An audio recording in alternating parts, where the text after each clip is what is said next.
It's Thomas Mulready from CoolCleveland.com. We are in Chicago today for the Axpona high-end audio show. We're talking to Jeff Merkel from Merkel Acoustic. You're going to talk today, Jeff, about room acoustics and how to adjust your loudspeakers and your setup.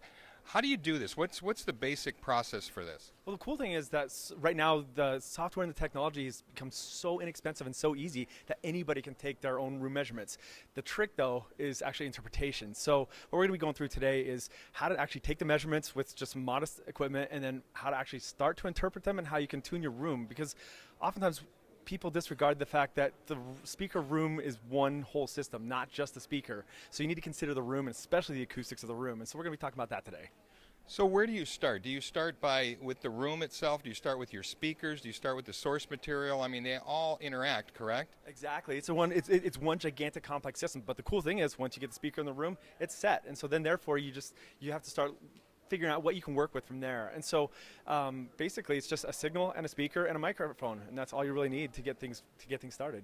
Do you talk about speaker placement and where it would go closer to the walls, in the corner, etc.? A little bit. We're gonna, especially in terms of low frequency, like subwoofers, that's a really big deal. Actually, there's some amazing room simulators, and we'll talk about doing a little bit of the math behind this. I come from a physics and science background, so I talk a little bit. So I'll be injecting a little bit of equations and a little bit of homework in this for people to get their hands dirty with. But I think it's really important for them to understand the math behind the actual simulations. People take these numbers and these figures for granted without actually really understanding what's going on there. Okay.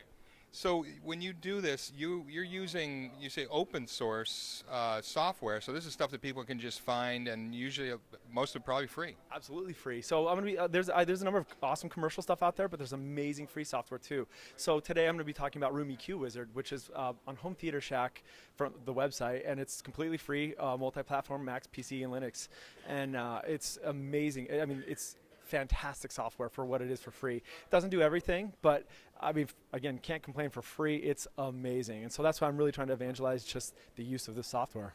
So is this something that the everyday person with an average sort of stereo system can get into, or is this something really high-end stuff? How would you do it if you had a basic turntable or maybe a CD player or some high-resolution files and you know, speakers? Yeah, so it's basically, I mean, really all you need is just the measurement microphone, the measurement software, and then any kind of a playback system. So even from a modest, you can even do it with a boombox.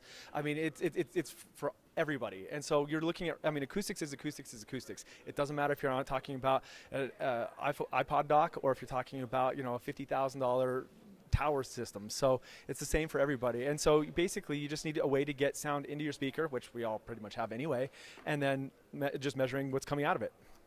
You know, we were talking earlier that a lot of people are listening now, it's personal audio. They're listening on either earbuds that came with their iPhone, or they're maybe upgrading to $300 overpriced Beats headphones that sound terrible. And you're talking about acoustics in a room with speakers.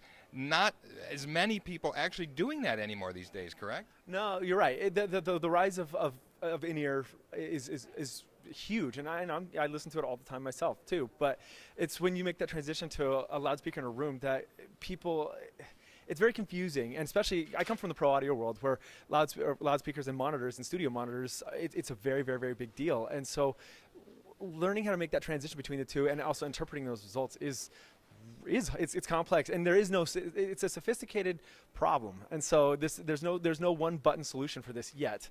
But like, even if there is, it's still good to know what's going on with the acoustics and the fundamental sciences behind it. Jeff, thanks for taking time to talk. I got to give you a shout out. I like the pork pie and the glasses, my friend. Like yours too. Thank you. Have a good one. Hey, it's Thomas Mulready from CoolCleveland.com. Have a great week in Cool Cleveland.